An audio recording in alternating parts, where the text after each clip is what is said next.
இம்மட்டும் எங்களை பாதுகாத்து பராமரித்து வழிநடத்தின ஆண்டவரே, இந்த வருடத்தின் முதல் ஓய்வு நாளில் உம்மை தொழுது கொள்ளும்படியாக உம்முடைய சமூகத்தில் வந்திருக்கிறோம். எங்களுடைய எண்ணங்கள், சிந்தனைகள், யோசனைகள் ஒருமுகப்படுத்துங்க. நீர் எங்களுக்கு கொடுத்த சுகன் பலன் ஆரோக்கியத்துக்காக நன்றி செலுத்தி இந்த வருடத்தின் முழுவதும் உம்மை தொழுது கொள்ளவும், உம்முடைய வழிநடத்துதலை உணர்ந்து எங்கள் விசுவாசத்தை உறுதிப்படுத்தி உமக்கென்று சாட்சிகளாய் வாழ உதவி செய்யும். இப்பொழுதும் உம்மை தொழுது கொள்கிற நேரம் ஆசீர்வாதமாக்கித்தார். இயேசு கிறிஸ்துவின் இனிதான நாமத்தினால் செபிக்கிறோம் நல்ல பிதாவே. நாம் யாரும் எழுந்து நின்று கிறிஸ்துவ பாமாலையில் 15வது பாமாலை அலங்கார வாசலாலய கோவிலுக்குள் போகிறேன் என்ற பாடலை சேர்ந்து பாடு.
நிர்வாணமாகவே ஜெபம் செய்வோம்.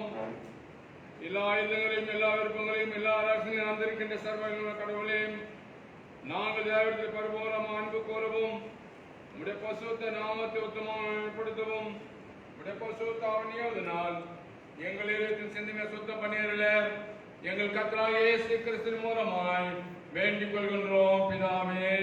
ஆமென். சேர்ந்தே சொல்வோம்.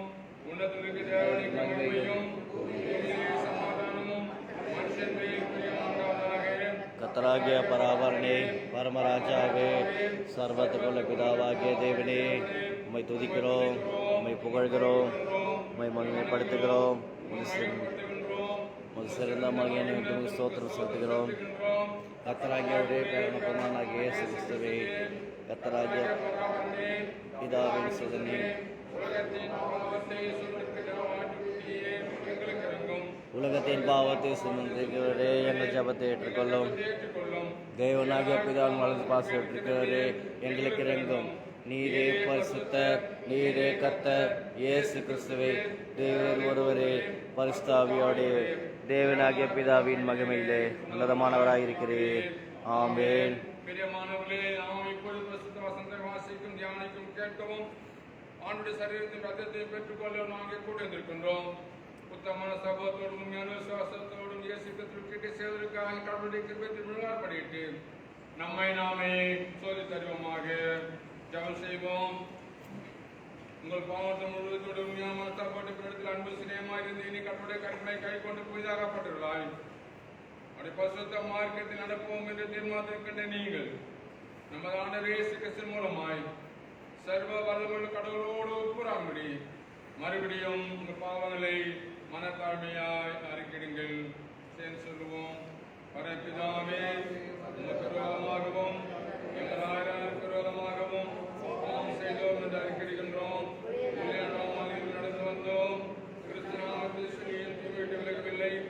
எங்களுக்கு இறங்க வேண்டும் என்று உடன் கொண்டாடுகின்றோம். இயேசு கிறிஸ்து நிமித்தம் எங்கள் பாவம் எல்லாவற்றையும் எங்களுக்கு மன்னியும். பசுத்தாவினால் எங்களை சுத்திகரித்து எங்கள் மனசாட்சி உயிர்ப்பித்தரும்.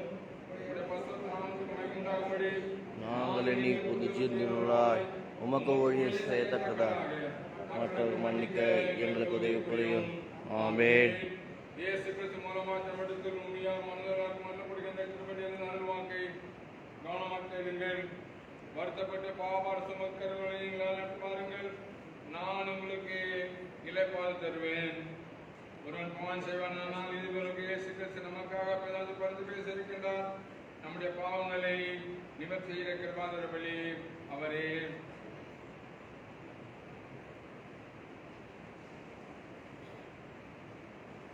நம்முடைய பரமபிதாவாகிய சர்வவல்லமையுள்ள கடவுள் உத்தம மனஸ்தாபத்தோடும் உண்மையான விசுவாசத்தோடும் நம்மிடத்திற்கு மனம் திரும்பி தங்கள் சகோதர சகோதரிகளுடைய குற்றங்களை மன்னிக்கிற யாவருக்கும்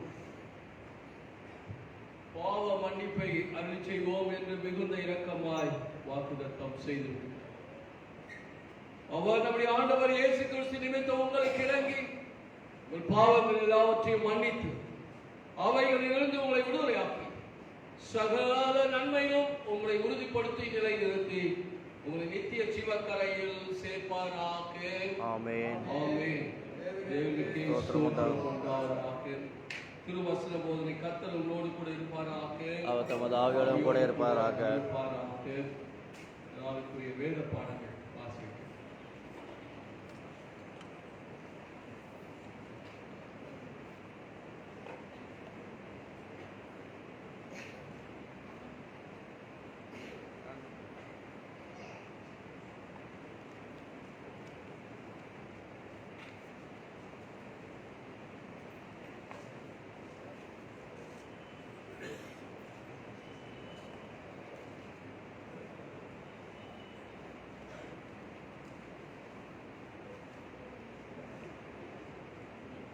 மாறி மாறி வாசிக்கும்படியாக சங்கீத பகுதிக்காக நாம் யாரும் எழுந்து நிற்போம்.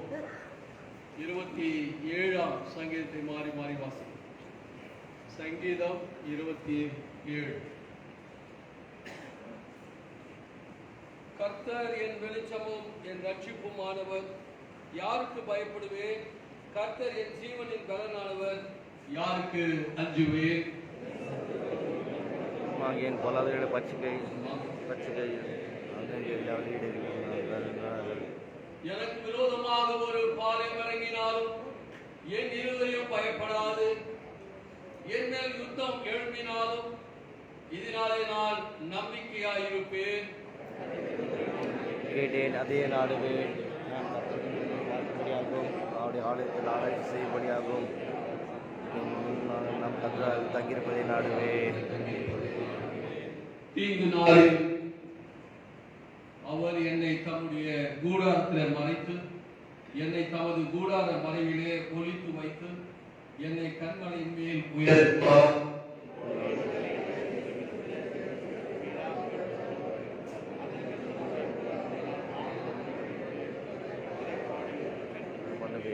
கர்த்தாவே, நான் கூப்பிடுகிற சத்தத்தை நீர் கேட்டு எனக்கு உத்தரவு அருளி செய்யும். சொன்னீரே, உன் முகத்தை கேடுவேன் கர்த்தாவே.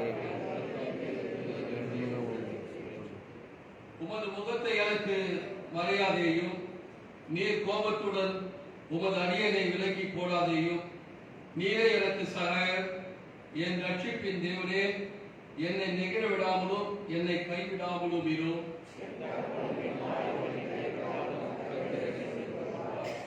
கர்த்தாவே, உமது வழியை எனக்கு போதித்து என் எதிராளிகளின் நிமித்தம் செவ்வையான பாதையில் என்னை நடத்தும்.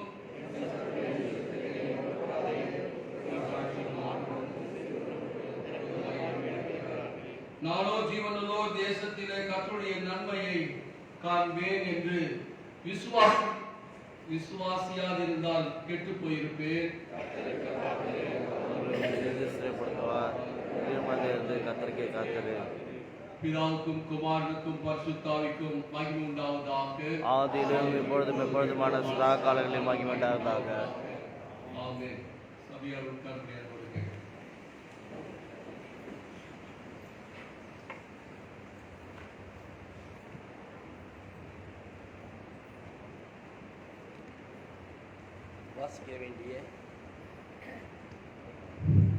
வாசிக்க வேண்டிய முதலாம் வேத பாடம் யாத்ராகம் 3ஆம் அதிகாரம் 1 முதல் 14 முடிய. யாத்ராகம் 3:1 முதல் 14 முடிய. மோசே மீதியான் தேசத்து ஆசாரியனாயிருந்த தன் மாமனாகிய எத்ரோவின் ஆடுகளை மேய்த்து வந்தான். அவன் ஆடுகளை வனாந்தரத்தின் பின்புறத்திலே ஓட்டி தேவ பர்வதமாகிய ஓரேப் மட்டும் வந்தான். அங்கே கர்த்தருடைய தூதனானவன் ஒரு முட்செடியின் அடியிலிருந்து உண்டாக்கின அக்கினி ஜுவாலையிலே நின்று அவனுக்கு தரிசனமானார். அப்பொழுது அவன் உற்று பார்த்தான். முட்செடி அக்கினியினால் ஜுவாலித்து எரிந்தது, அது வெந்து போகாமல் இருந்தது. அப்போது மோசே, இந்த முட்செடி வெந்து போகாதிருக்கிறது என்ன? நான் கிட்ட போய் இந்த அற்புத காட்சியை பார்ப்பேன் என்றான். அவன் பார்க்கும்படி கிட்ட வருகின்றதை கர்த்தர் கண்டார். முட்செடியின் நடுவிலிருந்து தேவன் அவனை நோக்கி, மோசே மோசே என்று கூப்பிட்டார். அவன், இதோ அடியேன் என்றான். அப்பொழுது அவர், இங்கே கிட்டி சேராயாக, உன் கால்களில் இருக்கின்ற பாதரட்சத்தை கழற்றி போடு, நீ நிற்கின்ற இடம் பரிசுத்த பூமி என்றார். பின்னும் அவர், நான் ஆபிரகாமின் தேவனும் ஈசாக்கின் தேவனும் யாக்கோபின் தேவனும் ஆகிய உன் பிதாக்களுடைய தேவனாய் இருக்கிறேன் என்றார். மோசே தேவனை நோக்கி பார்த்து பயந்ததினால் தன் முகத்தை மூடிக்கொண்டான். அப்பொழுது கர்த்தர், எகிப்தில் இருக்கின்ற என் ஜனத்தின் உபத்திரவத்தை நான் பார்த்து ஆலோட்டிகளை நிமித்தம் அவர்கள் எடுக்கின்ற தூக்குகளை கண்டு கேட்டேன். அவர்கள் படுகின்ற வேதனைகளையும் அறிந்திருக்கிறேன். அவர்களை எகிப்தியரின் கைக்கு விடுதலையாக்கவும் அவர்களை அந்த தேசத்திலிருந்து நீக்கி கானானியரும் ஏத்தியரும் எமோரியரும் பெரிசியரும் ஏவியரும் எபூசியரும் இருக்கின்ற இடமாகிய பாலம் தேனும் ஓடுகின்ற நலமும் விசாலமான தேசத்தில் கொண்டு போய் சேர்க்கவும் இறங்கினேன். இப்பொழுது இஸ்ரவேல் புத்திரரின் கூக்குரல் என் சந்ததியில் வந்து எட்டினது. ஏத்தியர் அவர்களை ஒடுக்குதலை கண்டேன். நீ இஸ்ரவேல் புத்திரனாகிய என் ஜனத்தை எகிப்திலிருந்து அழைத்து வரும்படி உன்னை பார்வோன் இடத்திற்கு அனுப்புவேன் வா என்றார். அப்போது மோசே தேவனை நோக்கி, பார்வோனிடத்திற்கு போகவும் இஸ்ரவேல் புத்திரரை எகிப்திலிருந்து அழைத்து வரவும் நான் எம்மாத்திரம் என்றான். அதற்கு அவர், நான் உன்னுடனே இருப்பேன். நீ என் ஜனத்தை எகிப்திலிருந்து அழைத்து வந்த பின் நீங்கள் இந்த மலையில் தேவனுக்கு ஆராதனை செய்யுங்கள். நான் உன்னை அனுப்பினேன் என்பதற்கு இதுவே அடையாளம் என்றார். அப்போது மோசே தேவனை நோக்கி, நான் இஸ்ரவேல் புத்திரரிடத்தில் போய் உங்கள் பிதாக்களுடைய தேவன் உங்களிடத்தில் என்னை அனுப்பினார் என்று அவர்களுக்கு சொல்லும் போது அவருடைய நாமம் என்ன என்று அவர்கள் என்னிடத்தில் கேட்டால் நான் அவர்களுக்கு என்ன சொல்லுவேன் என்றான். அதற்கு தேவன், இருக்கிறவராக இருக்கிறேன் என்று மோசேயுடனே சொல்லி, இருக்கிறேன் என்பவர் என்னை உங்களிடத்தில் அனுப்பினார் என்று இஸ்ரவேல் புத்திரோடு சொல்லுவாயாக என்றார். பாடம் முடிந்தது.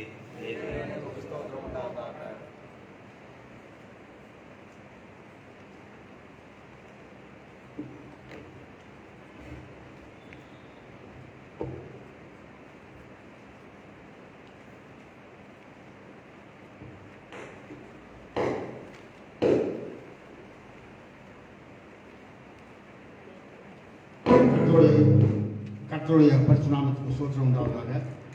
3ஆம் திருமொழி பாடமாக வாசிகளுடைய திருமொழி பகுதி அப்போஸ்தலருடைய நடவடிக்கைகள் 16ஆம் அதிகாரம் வசனங்கள் 6 முதல் 12 வரை வாசிக்கிறோம்.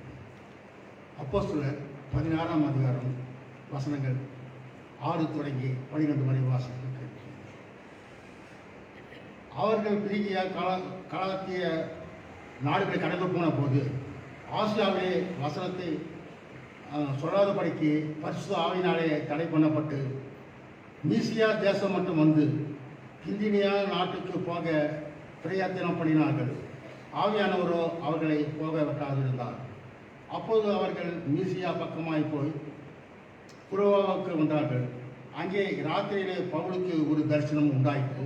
அது என்னவெனில், மக்கதேனியா தேசத்தான் ஒருவன் வந்து நின்று, நீர் மக்கதோனியாவுக்கு வந்து எங்களுக்கு உதவி செய்ய வேண்டும் என்று தன்னை வேண்டிக் கொண்டதாக இருந்தது. அந்த தரிசனத்தை அவன் கண்டபோது அவர்களுக்கு சுவிசேஷத்தை அறிவிக்கும்படி கர்த்தர் எங்களை அழைத்தார் என்று நாங்கள் நிச்சயத்துக்கு கொண்டு உடனே மக்கதோனியாவுக்கு புறப்பட்டு போக பிரயத்தனம் பண்ணி துரோவாவில் கப்பல் ஏறி சாமோத்திராவுக்கு தீவுக்கு மறுநாளிலே நொய்யப்போலி பட்டணத்துக்கு நேராக ஓடி அங்கே இருந்து மக்கதோனியா தேசத்து நாடுகளில் ஒன்றுக்கு தலைமையானதும் ரோமர் குடியேறினதுமான பிலிப்பு பட்டணத்துக்கு வந்து அந்த பட்டணத்திலே சில நாள் தங்கியிருந்தோம். பாடம் முடிந்தது. தேவனை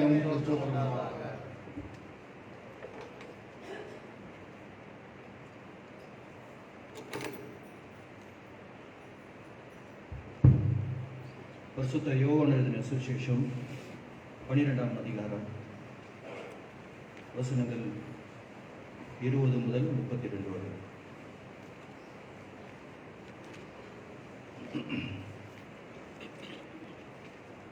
யோவான் 12 20 முதல் 32 வரை.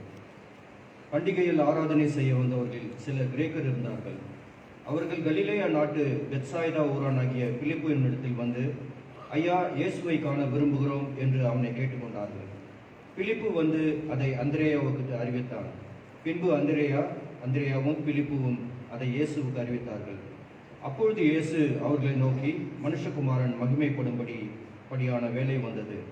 மெய்யாகவே நான் உங்களுக்கு சொல்கிறேன், கோதுமை மணியானது நிலத்தில் விழுந்து சாகாவிட்டால் தனித்திருக்கும், செத்ததேயாகில் மிகுந்த பலனை கொடுக்கும். தன் ஜீவனை சிநேகிக்கிறவன் அதை இழந்து போவான். இந்த உலகத்தில் தன் ஜீவனை வெறுக்கிறவனோ அதை நித்திய ஜீவ காலமாய் காத்து கொள்ளுவான். ஒருவன் எனக்கு ஊழியம் செய்கிறவனானால் என்னை பின்பற்ற கடவன். நான் எங்கே இருக்கிறேனோ அங்கே என் ஊழியக்காரனும் இருப்பான். ஒருவன் எனக்கு ஊழியம் செய்தால் அவனை பிதாவானவர் காவல் பண்ணுவார். இப்பொழுது என் கலங்குகிறது. நான் என்ன சொல்லுவேன்? பிதாவே, இந்த வேலை நின்று என்னை ரட்சியும் என்று சொல்வேனோ? ஆகிலும் இதற்காகவே இந்த வேலைக்குள் வந்தேன். பிதாவே, உமது நாமத்தை மகிமைப்படுத்தும் என்றார். அப்பொழுது மகிமைப்படுத்தினேன், இன்னமும் மகிமைப்படுத்துவேன் என்கிற சத்தம் வானத்தில் இருந்து உண்டாயிற்று. அங்கே நின்று கொண்டிருந்த அதை கேட்ட ஜனங்கள், இடி முழக்கம் உண்டாயிற்று என்றார்கள். வேறு சிலர், தேவதூதன் அவருடனே பேசினான் என்றார்கள். இயேசு அவர்களை நோக்கி, இந்த சத்தம் என் நிமித்தம் உண்டாகாமல் உங்கள் நிமித்தமே உண்டாயிற்று. இப்பொழுதே இந்த உலகத்துக்கு நியாயத்திற்கு உண்டாகிறது. இப்பொழுதே இந்த உலகத்தின் அதிபதி புறம்பாக தள்ளப்படுவான். நான் பூமியிலிருந்து உயர்த்தப்பட்டிருக்கும் போது எல்லாரையும் என்னிடத்தில் இழுத்துக் கொள்வேன் என்றார். பாடம் முடிந்தது.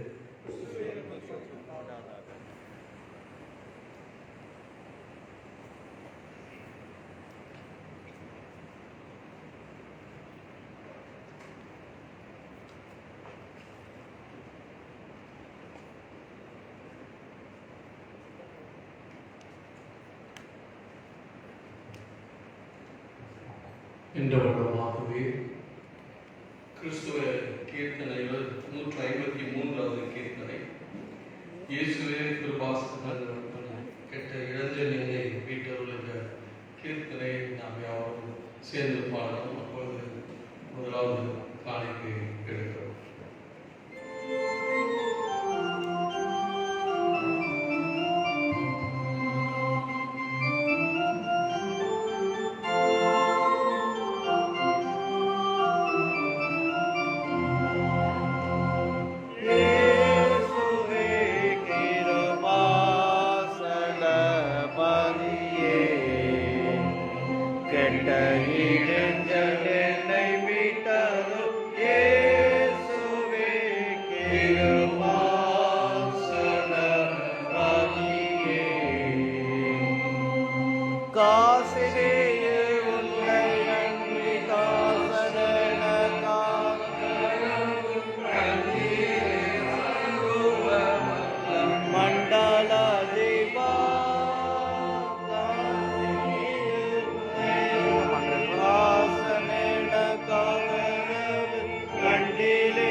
தேவனே என்னை கண்ணோக்கி தீவினை யானை தொண்டிக்கு இயேசுவே கிருபாசன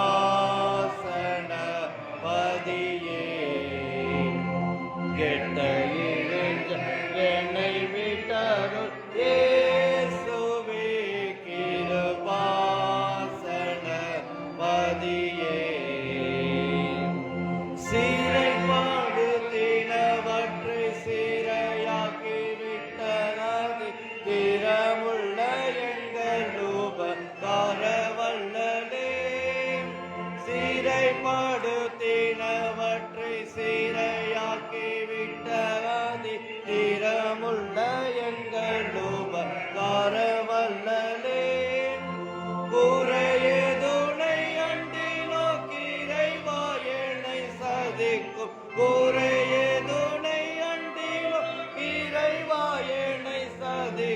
குற்றங்கள் அறவே தீர்த்து முற்று மூடியை கண் பார்த்து இயேசுவே கிருபாசன பதியே கெட்ட இளைஞன் என்னை விட்டரு இயேசுவே கிருபாசன பதியே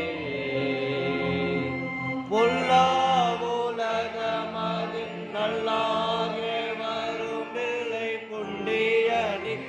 சரணம்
கொடுத்தது வார்த்தைகளுக்காக உமக்கு ஸ்தோத்திரம்.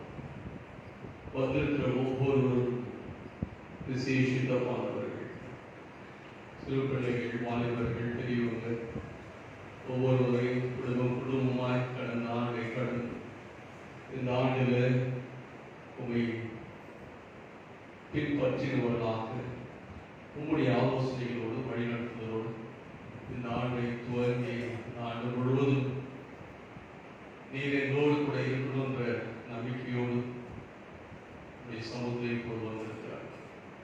முதல் ஓய்வு நாளில் அவருடைய விசுவாசத்தை நம்பிக்கை உறுதிப்படுத்தது. தொடர்ந்து உங்களை நிலைத்திருக்கின்ற ஒரு அனுபவத்தை பெற்றுக்கொள்ள இந்த ஆண்டில் அவருடைய விருப்பங்கள், எதிர்பார்ப்புகள் நிறைவேறுவதற்கு ஆயத்தமாக காத்திருந்து பெற்றுக்கொள்ள உடைய கண்களில் அவருடைய பிள்ளைகளுக்கு தயவு உண்டாகும்படி ஆட்சியது நல்ல சுகர் ஆரோக்கியம் சரீர விசுவாசத்தில் வருவதற்கு நேராக வழிநடத்தும். நாங்கள் ஒருவரை சார்ந்து ஒருவரோடு இணைந்து எங்கள் விசுவாச வாழ்வின் ஓட்டத்தை தொடர உதவி செய்யும். இப்பொழுது உங்களுடைய வார்த்தை தியானிக்கிற நேரம் ஆசீர்வாதத்தின் நேரமாக மாற்றும். உங்களுடைய வார்த்தைகள் வந்திருக்கிற பிள்ளைகளுக்கு பயனுள்ளதாகும். ஒரு விசுவாசத்தை உறுதிப்படுத்தக்கூடியதாக இருக்க உதவி செய்யும். இயேசு கிறிஸ்துவின் இனித நாமத்தினாலே செவிய நல்ல பிதாவே, ஆமென். ஆண்டவராகிய இயேசு கிறிஸ்துவின் இனித நாமத்தினாலே உங்களை யாவருடைய வாழ்த்துக்கள். கர்த்தர் உங்களை ஆசீர்வதிப்பாராக. சொன்னது போல இந்த வருடத்தின் முதல் ஓய்வு நாள் இயேசு பிறந்த பிறகு வருகின்ற இரண்டாவது ஓய்வு நாளுங்க. தேவ சமூகத்தில் வந்திருக்கிற நீங்கள் பாக்கியவான்களும் பாக்கியவான்களுமாயிருக்கிறீர்கள் என்பதை விசுவாசம் நமக்கு நன்றி சொல்லுகிறேன். இதனால நாம் சிந்திக்கும்படியாக நமக்கு கொடுக்கப்பட்டிருக்கின்ற வேத பகுதிகள் வாசிக்கட்டும். அதை சார்ந்து நமக்கு கொடுக்கப்பட்டிருக்கிற சிந்திக்கும்படியான கொடுக்கப்பட்ட தலைப்பு மீட்பின் வெளிப்பாடு, ரெவலேஷன் ஃபார் சால்வேஷன். மீட்புக்கான ரட்சிப்புக்கான ஒரு வழிநடத்துதல். மீட்பின் திருப்பணி ஆண்டவர் ஒவ்வொரு காலகட்டத்தில் ஆண்டவர் தன் பிள்ளைகளுக்கு வெளிப்படுத்தி இருக்கிறார். ரெவலேஷன் நாம வேதாகமத்துல கடைசி புத்தகம் வெளிப்படுத்தின விசேஷம் அது மட்டும் தான் நினைச்சோம். ஆண்டவர் வருகை, அவருடைய மீட்பின் திருப்பணி, விடுதலை திருப்பணி தொடர்ச்சியாக வேதம் முழுவதும் வந்து கொண்டிருக்கிறார். ஒவ்வொரு காலகட்டத்தில் தன்னுடைய பிள்ளைகளுக்கு அதை வெளிப்படுத்துகிறார்.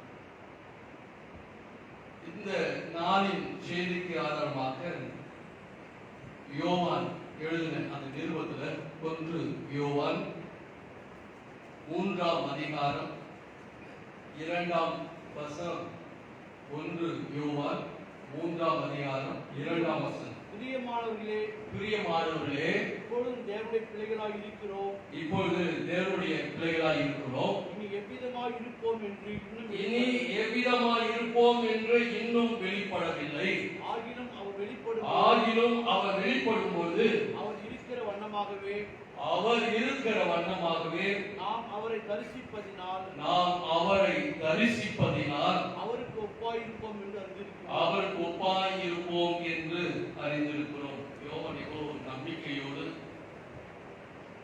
இயேசுவை ஏற்றுக்கொண்டவர்கள், பின்பற்றுகின்றவர்களுக்கு தெளிவான ஒரு வெளிப்பாடை அவர் வருகிற போது அவர் இருக்கிற வண்ணமாகவே நாமும் அவரை போல இருந்து அவரை எதிர்கொள்ள போகிறோம், அவரை சந்திக்க போகிறோம், அவரோடு இருக்க போகிறோம் என்ற ஒரு தெளிவை இந்த வசனத்தின் மூலமாய் தெளிவுபடுத்துகிறார்.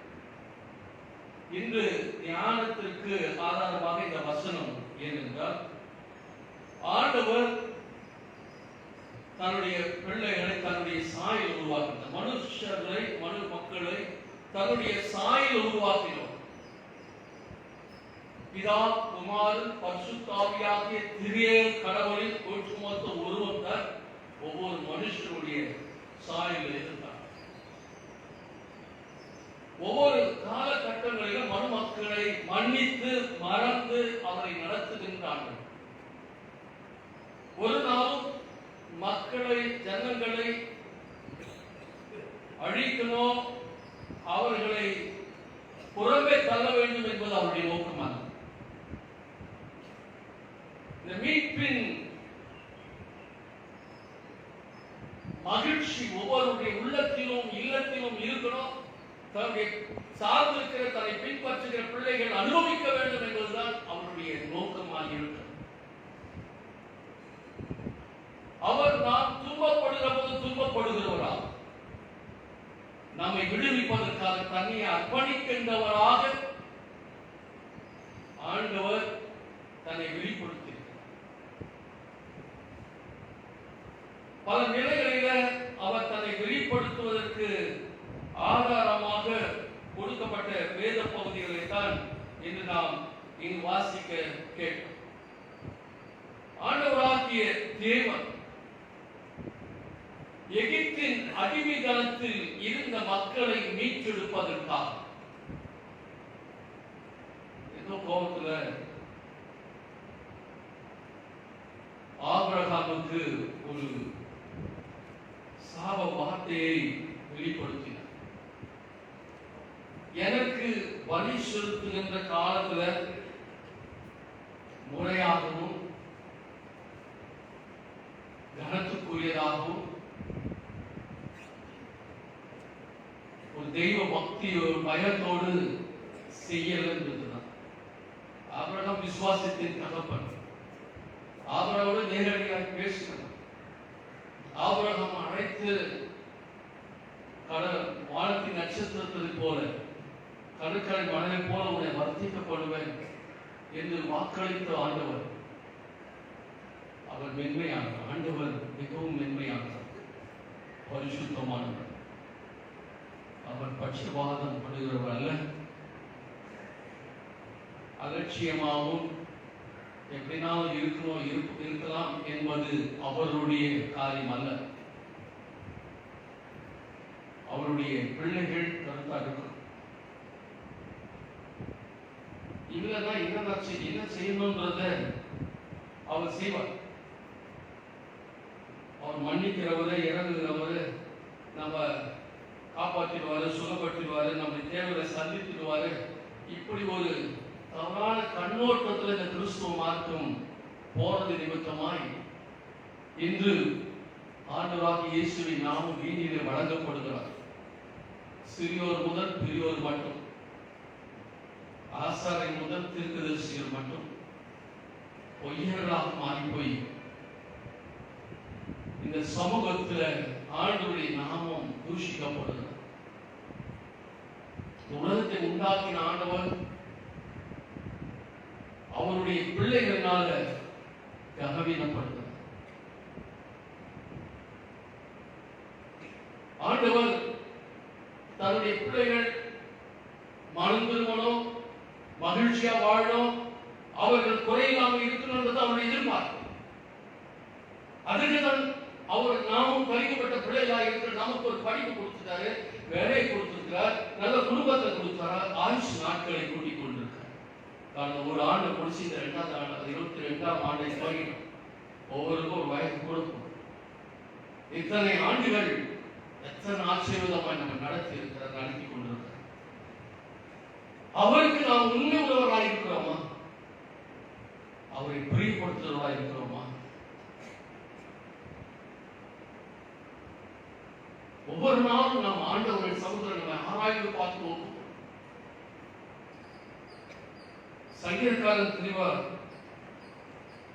119ஆம் சங்கீதம் 67ஆம் வசனத்துல நான் உபத்திரவப்பட்டது நல்ல நான் உபத்திரவப்படுவதற்கு முன் வழி தப்பி நடந்தேன். நான் உபத்திரவப்படுகிறேன்.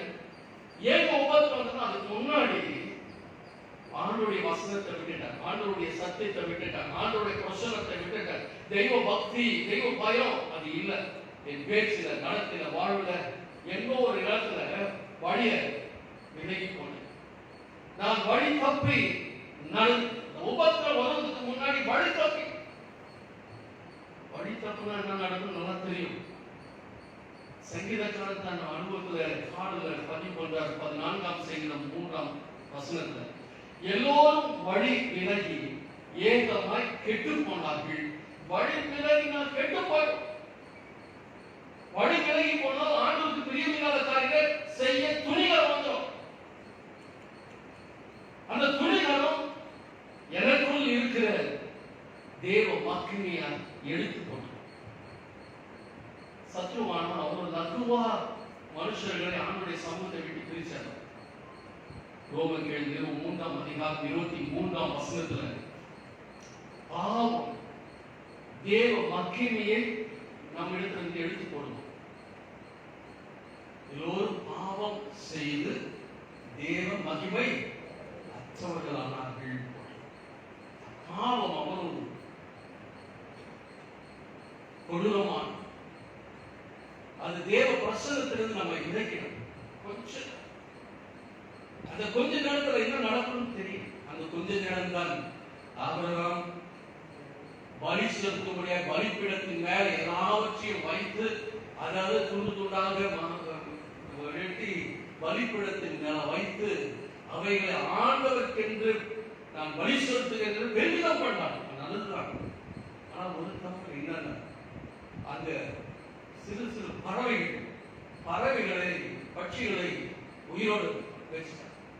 அதையும் தலை நசுக்கிக்க ஆரம்பிச்சது பிரச்சனை. கொஞ்ச நேரம் பொழுது காலம் பொழுது சீரம் அதே இதை நான் இப்படி பதட்டம். அதுதான் நிறைய நேரங்களில் நாம பதவித்தான் நம்ம அறியாமல் ஏதோ நேரத்தை பார்த்து காலத்தை பார்த்து அவங்க வந்துருவாங்க இவங்க வந்துருவாங்க, ஏதோ ஒரு சூழல்ல நேரத்தை வாசிக்காம விட்டுறோம், ஜெபிக்காம விட்டுறோம், ஆண்டவர் கொடுத்த கணத்தை கொடுக்காம போயிடும். ஆண்டவருடைய பிள்ளைகளை நாம அலட்சியமா வச்சிடறோம். தேவாலயத்துக்குள்ள நாம இருக்க வேண்டிய காரியங்களை அலட்சியமாகிறோம். சின்ன சின்ன காரியங்கள் நம்ம நினைக்கிறோம் நாம பரிசுத்தமான் நீதிமான் எல்லாம் பர்ஃபெக்டா இருக்கணும். சின்ன ஒரு காரியம். ஆபிரகாம் நல்லது செய்தார், அவன் ஆசீர்வதிக்கப்பட்டான். ஆனால் சின்ன ஒரு தவறு. ஆதியாகமத்தின் புத்தகம் 15ஆம் அதிகாரம் 13, 12, 13 வசனங்கள் போட்டுருது. அழகா போட்டுருது. 10ஆம் வசனத்திலிருந்து தொடர்ந்து வசனம் 13ஆம் வசனம் சொல்லுது, அப்போது அவர் ஆபிரகாமை நோக்கி, உன் சந்ததியார் தங்களுடைய கல்லாத அந்நிய தேசத்துல பரதேசிகளாய் இருந்து அந்தேசத்தாரை சேவிப்பார்கள் என்றும் அவர்களால் 400 வருஷம் உபத்திரப்படுவார்கள் என்றும் நீ நிச்சயமாக அறிய கடவாய். ஒரு சின்ன ஒரு நம்முடைய முற்பிதாக்கள் செய்த ஆபிரகாமுடைய சின்ன ஒரு அவர்கள் அலட்சியம், அவருடைய சந்ததி 400 வருஷம் எகிப்தின் அடிமையாக இருப்பார்கள். அதனாலதான் எகிப்துல 70 பேராய் சுபிட்சமா உள்ள போய் சந்தோஷமா தன் வாழ்வை துவங்கினவர்கள் காலம் செல்ல செல்ல யோசேப்பை அறியாத, யோசேப்புடைய மகத்துவங்களை தெரியாத ராஜாக்களும் அதிகாரிகளும் வர ஆரம்பித்தார்கள். இப்பொழுது திரட்சியாய் பழுகி பெருகின இஸ்ரவேலருக்கு எகிப்தில சிரமம் ஏற்பட்டது. பாடுகள், உபத்திரவங்கள், பல நிலையில நிறுத்தும். ஒவ்வொரு நாளும் எங்க முற்பிதாக்களின் தேவன் எங்க இருக்கிறீங்க? ஏன் இந்த அடி, ஏன் இந்த உபத்திரவம், ஏன் இந்த கஷ்டம், ஏன் இந்த கண்ணீர், ஏன் இந்த இழப்பு? பல நிலைகளில் உடைந்து போன மக்கள். இதைதான் ஆண்டவர் உணர்ந்தார். இந்த மக்களை விடுதலையாக, இந்த மக்களுக்கு மீட்பு தர, ரட்சிப்பு அவனுக்கு தேவை என்பதை ஆண்டவர் உணர்ந்து மோசேவை அழைக்கிறார். இன்றைக்கு வாசிக்கப்பட்ட அந்த வேத பகுதி அதுதான். யாத்திராவின் புஸ்தகம் 3ஆம் அதிகாரம் 14 வசனத்தில் மோசேவை அழைத்தார். பல நிலைகளில பாடுகள், வேதனைகள், சாபங்கள், பல காரியங்கள், நாம் விரும்பாத காரியங்கள், எதிர்பார்க்காத காரியங்களை நாம் அனுபவித்துக் கொண்டிருக்கிறோம். அவைகள் நிரந்தரமான அல்ல. அவைகளிலிருந்து நம்மை மீட்டெடுக்க வேண்டும், விடுதலையாக வேண்டும், சுகம் பெற வேண்டும், வாழ்வு பெற வேண்டும் என்பதே ஆண்டவருடைய விருப்பம். 2 2021ஆம் ஆண்டு அப்படி ஒரு வேளை நாம் கடந்து வந்த பாதை இருக்கலாம். சிக்கல்கள் இருக்கலாம், நெருக்கங்கள் இருக்கலாம், வியாதிகள் இருக்கலாம், பலவிதமான குழப்பங்கள், குறைபாடுகள், அவையெல்லாம் 2022ல தொடர்ந்து அவசியம். இந்த 2022ஆம் ஆண்டு நீங்கள் விரும்பினதை, நீங்கள் எதிர்பார்க்கின்ற காரியங்கள், உங்கள் தனிப்பட்ட வாழ்வில், குடும்ப வாழ்வில் இந்த மகிழ்ச்சியும் சந்தோஷத்தையும் பெற்றுக்கொள்ளும். இனி வருகின்ற காலம் ஆண்டவருடைய சாயலில் நீங்கள் மாற்றுவாக்கப்பட வேண்டும் என்பதுதான் ஆண்டவருடைய நோக்கம். அந்த வெளிப்பாடுதான் பழைய ஏற்பாட்டில் இந்த வாசிக்கப்பட்ட வேத பகுதி. மோசேவை அழைத்து சொன்னார், நீ இருக்கிற இடம் பரிசுத்தமானவா? சும்மா சாதாரண முள்ளு ஏறி நினைச்சிருக்கிறார். இது பரிசுத்த பூமி. உன் காலில் இருக்கிற பாதரட்சியை கழுவி நான் சொல்றதுக்கு. அவன் சொன்னார், எகிப்தும் எனக்கு தெரியும், அந்த பார்வோனும் எனக்கு தெரியும், அந்த அருண்மொழி பாடல் எனக்கு தெரியும், அந்த படுகிற எபிரேயர்கள் படுகிற பாடுகள் நான் பார்த்திருக்கேன். அவங்களை திருத்தவும் முடியாது, அவர்களை விடுவிக்க முடியாது. ஏனென்றால் அங்கிருந்து ஓடி வந்துதான் இப்பொழுது நான் வனாந்திர வாழ்க்கை. இதற்கு காரணம் அந்த மக்கள் உடைந்து போயிருப்பான். ஆண்டவர் சொல்லியிருப்பான், ஆண்டவர் பரவாயில்ல இருக்கலாம், எங்க பிள்ளைங்க ஏதோ கோபத்தில் நடந்துச்சு, ஏதோ சூழலில் நடந்துச்சு, ஏதோ பதவியத்தில் நடந்தது, இப்படிதான் மோசேயோடு சம்பாஷித்திருப்பாங்க. என் பிள்ளைகள் விடுவிக்கப்பட வேண்டும், என் பிள்ளைகள் மீட்கப்பட வேண்டும். அந்த எகிப்தின் அடிமைகளும் எங்கள் பிள்ளைகளுக்கு இருக்கக்கூடாது. நாமும் தரிக்கப்பட்டவர்கள், அவர்களை விடுவிக்கும்படி தேவை. நான் இருக்கிறவராகவே இருக்க நீ போய் சொல்லு, புரிஞ்சு பார்க்க என்று சொல்லி மோசேவை அந்த ஒரு வெளிப்பாடை கொடுக்க. அந்த வெளிப்பாடை பெற்ற பிறகுதான் மோசே இந்த விடுதலையில் பிரயாணத்தை தொடரும். விடுதலை பயணம் அங்க ஆரம்பிக்கிறார். ஆண்டவர் நம்மை விடுவிக்கும்படி, தப்பும் வைக்கும்படியாக இந்த உலகத்தில் வந்தவர்.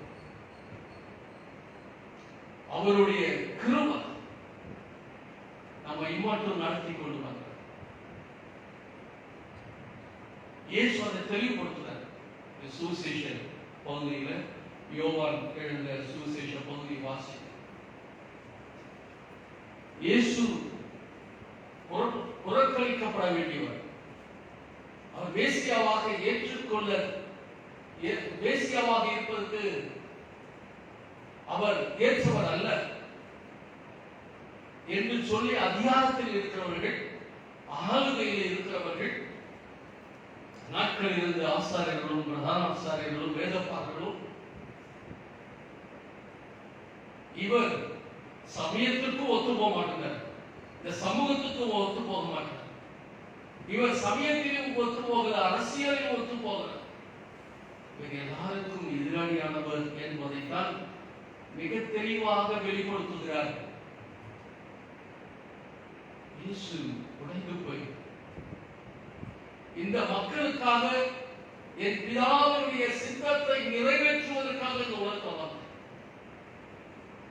மக்கள் பல நிலைகளில் பாதிக்கப்படுகிறாங்க. உலகத்துல அவர்கள் சந்தோஷமாவே இல்லப்பா. பாவம் அவர்களை ஒவ்வொரு நாளும் அழித்துக் கொண்டிருக்கிறது. பாவ அடிமைகளும் அவர்களுக்குள்ள சமாதானத்தை எடுத்து போடுச்சு, சந்தோஷத்தை எடுத்து போடுச்சு, ஐக்கியத்தை எடுத்து போடுச்சு, பரிசுத்தத்தை எடுத்து போடுச்சு. நீ அவர்களை மீட்டெடுக்க வேண்டும் என்ற ஒரு பிரதான நோக்கம் இயேசு உலகத்தில் அனுப்பப்பட்டார். ஆனால் இயேசு ஆண்டவருடைய திட்டத்தின்படி வளர்த்தெடுக்கப்பட்டவர். அந்நாட்களில் ஜனங்களோடு தன்னை இணைத்துக் கொண்டவர். 8வது நாள் அவருக்கு விடுதலை சேதனம் பண்ணப்பட்டது. ஜனங்களாம் இவர் பிறந்ததே ஒரு அதிசயம்.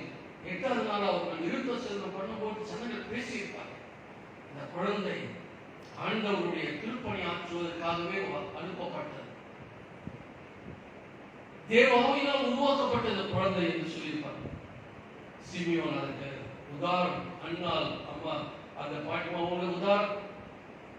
சிமியோன் அண்ணா அதற்கு சாட்சி சொன்னார்கள் தேவாலயத்தில் இருந்தாலும் ஜனங்களால் அதை புரிந்து கொள்ள முடியும், அதை மக்களில் ஏற்றுக்கொள்ள முடியல. 10 பேரோடு 11வது ஒருவராய் தேவாலயத்தில் பண்டிகைக்கு தொழுக வந்தவர் 12வது வயது. எல்லாரும் போல அவர்கள் ஒருவராய் நான் பார்த்தார்கள். ஆனால் சூழலை ஆண்டவர் ஏற்படுத்தி வேதப்பாடலோடு அங்க இருக்கிற முக்கியஸ்தர்களோடு அவர்கள் உட்கார்ந்து சம்பாஷிக்கும் போது இவன் ஞானம் பெற்றிருக்கிறான், இவன் தச்சனுடைய பிள்ளையாச்சே என்று சொல்லி விவாதிக்க அவனுக்குள் இருந்த தேவ மகிமையை பார்க்கிறார்கள்.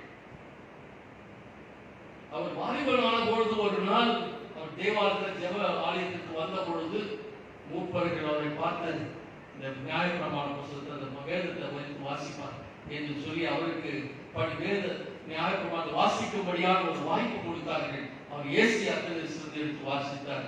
அந்த வாசித்ததின் காரியங்களை அங்கிருந்த பெரியவர்கள் படித்தார். இவர் பேச்சு, இவருடைய நடத்தை, இவருடைய செயல்பாடுகள், இவருக்குள்ளே இருக்கிற திறமைகள், இவருடைய இருக்கிற தாளந்துகள் இவருக்காகவே இந்த வேத பகுதி எழுதப்பட்டிருக்கிறது போல் இருக்கிறது என்று சொல்லி அடையாளப்படுத்தினார்கள். அதையும் ஜனங்களால் புரிந்து கொள்ள முடியும். இப்பொழுது ஒரு பண்டிகை நாட்களில் நடந்த சம்பவத்தை தான் இன்று வாசிக்கப்பட்டோம். யோவானின் சுவிசேஷம் 12ஆம் அதிகாரத்தில் அழகாக ஒரு சிறிய ஒரு சம்பவம். இந்த இயேசுவை குறித்து கேள்விப்பட்டவர்கள் இந்த பண்டிகைக்கு ஒரு வேளை வந்தால் அவரை பார்த்து விடலாம், எங்களுக்கு இருக்கிற சந்தேகங்களை கேட்டு விவாதித்து அவருடைய காரியங்களை அறிந்து கொள்ளலாம் என்று சொல்லிதான் வந்திருப்பார். கிரேக்கர் அவர்கள் அடையாளத்தை விரும்புகிறவர்கள், ஞானம் படைத்த மக்கள். இவர்கள் இயேசுவை பார்க்கணும்னு சொல்லி பிலிப்பு சந்தித்தாங்க. பிலிப்பு அந்திரேயை பார்த்து சொன்னார், இதை போய் எப்படியா சொல்றது இயேசு? ஏனென்றால் நாட்கள் இருக்கிற சம்பவம். ஏனென்றால் எப்போது இயேசு வருகிறாரோ அப்போது அவரை அவமானப்படுத்தணும், அவரை துக்கப்படுத்தணும், அவர் அந்த இடத்தை விட்டு போயிடும், இல்லைன்னா வழிகாட்டாக தோற்றணும். இதுதான் அந்த நாட்களில் நடந்த சம்பவம், அந்த நாட்கள் நடந்த சூழல். இதை இயேசுவிடத்தில் எப்படி சொல்வது என்று தயங்கி சொல்லிடணும் அப்படின்னு சொல்லிதான் 2 பேரும் பிலிப்பு அந்திரேயா போய் இயேசுவிடத்தில் சொன்னார். இயேசு தெளிவாய் அவரை பார்த்து சொன்னார், இப்பொழுது என் வேலை வந்தது என்று சொன்னார். யோவான் என்ற சுவிசேஷம் 2ஆம் அதிகாரத்தில் மரியாதை இந்த திராட்சை ரசம் குறைஞ்சி குடிச்சு பார்த்தீங்கன்னா ஏதாவது ஒன்று செய்யணும்னா இன்னும் என் வேலை வரலன்னு சொன்னார். அந்த அற்புதங்களை செய்து அந்த குறைவை நிறைவாக்கினார். அங்க இருக்கிற இருளில் இருக்கிற மக்கள், குறைவில் இருக்கிற மக்களுக்கு வெளிப்படுத்துகிறாங்க. ஆனால் இங்க சொல்லும் பொழுது இப்போது என் வேலை வந்தது. தாழ்ந்த உலகத்திற்கு பாடுகளை அனுபவித்து மக்களை மீட்டெடுத்து அவர்கள் என் பக்கமாய் ஆண்டவர் பக்கமாய் திரும்புவது கடமை ஆழ்ந்தத்துக்கு நடத்துவதற்கான காலம் வந்தது என்பதை தெளிவுபடுத்து. அதுதான் ஒரு வெளிப்பாடு. அங்கே புறஜாத மக்கள் இயேசுவை பார்க்கணும், இயேசுவோடு பேசணும் என்று சொல்லி அவர்கள் வந்தது காரணம். இப்போது இயேசு தெளிவாய் சொல்றார், நான் மரிப்பது நான் மரித்தால் மருமக்கள் மீட்கப்படுவார். அது தேவை இன்றைக்கு.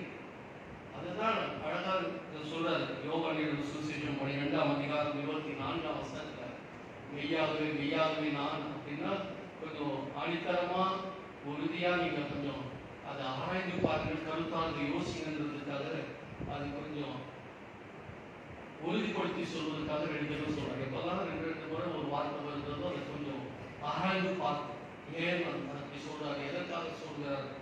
இங்க மெய்யாகவே மெய்யாகவே நான் உங்களுக்கு சொல்லுகிறேன், கோதுமை மணி தனித்து இருந்தால்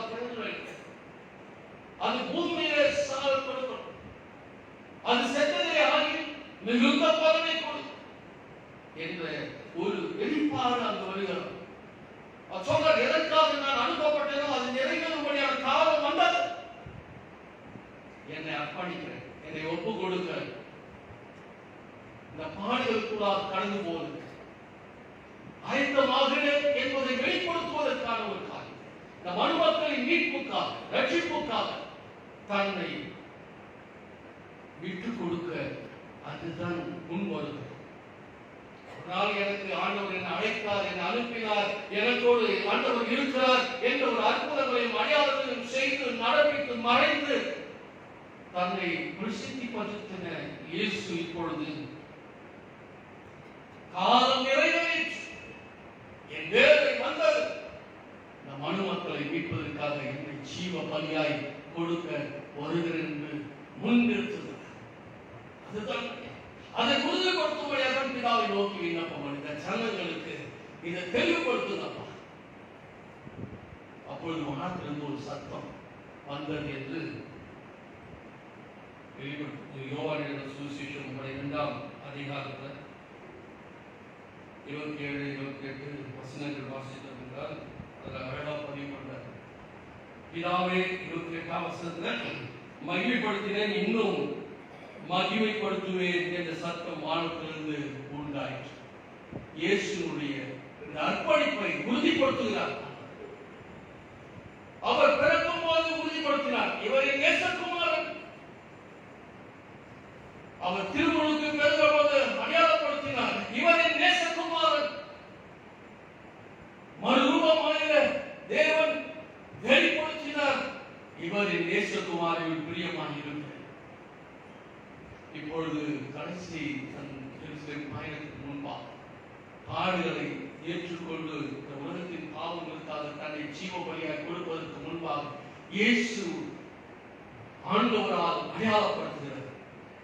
இது இன்னமும் நான் இவரோடு கூட இருக்கிறேன், இன்னும் பெரிய காரியங்களை இவரை கொண்டு செய்வேன் என்பதை வெளிப்படுத்துகின்ற அப்படித்தான் ஆண்டவராகிய தேவன் இந்த உலகத்துல தன்னையே ஜீவ பலியாய் கொடுத்து மீட்டெடுப்பேன், ஜனங்களை பக்கம் திருப்பேன். அதுதான் வாசிக்கப்பட்ட இந்த பகுதியில கடைசி வாசனம் இப்படி சொல்லுது. 32ஆம் வசனம், நான் பூமியிலிருந்து உயர்த்தப்பட்டிருக்கும் போது எல்லாரையும் இடத்தில் இழுத்துக் கொள்வேன். உலகம் முழுவதும் இயேசுவின் பின்னால் கூட்டம் கூட்டமாய் மக்கள் இன்று பதவி பெருகிக் கொண்டிருக்கிறார். எத்தனை எதிர்ப்புகள் இருக்கிறது, போராட்டங்கள் இருக்கிறது, கஷ்டங்கள் இருக்கிறது, அவமானங்கள் இருக்கிறது. அவைகள் இருந்த பொழுதும் ஒவ்வொரு காலகட்டத்தில் கிறிஸ்துவர்களுக்கு விரோதமாய் மக்கள் எழுப்பினாலும் மனமாற்றம் இருக்கக்கூடாது, மதமாற்றம் இருக்கக்கூடாது என்று சொல்லிக் கொண்டிருக்கிற காலம் கடந்து இப்போது சட்டங்கள் நிறைவேற்றுகிற காலத்துக்குள்ள நாம் தள்ளப்பட்டாலும்